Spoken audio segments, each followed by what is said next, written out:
Сега ще ти покажа как да изкарваш 1000, 1500, а защо не и 2000 лева на месец. Изцяло от вкъщи. Какви 2000 лева, бе? Ти ли стана измамник, бе, Канзонов? Мамата се е... Ами не, просто предлагам оферта. За мултилевел маркетинг ли става въпрос? Не. Значи ще ми даваш съвети как да инвестирам в крипто и ще ми искаш месечен абонамент. Не, аз крипто нямам интерес към криптото.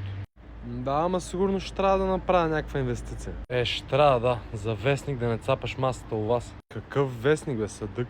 Първо, хартиени вестници вече почти няма. Второ, за какво ми е този вестник, бе? Ти адекватен ли? Нали ти казах, бе, да не цапаш се и тия боички.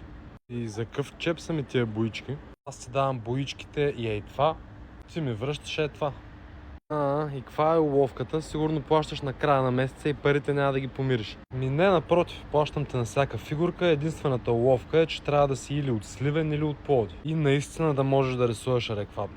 Що не си ги оцветяваш ти, бе? Първо, вече има доста поръчки и да можех да рисувам, нямаше да мога да насмогна. Второ, аз слънцето по изобразително го рисувах горе въгъла. Как да стане според тебе? Между другото съм напълно сериозен, ако си от Пловдив или от Сливен и имаш интерес или познаваш някой, който би имал интерес, ще мина лично съобщение, но не във Facebook, защото там даже няма да го прочета. Ай, чао!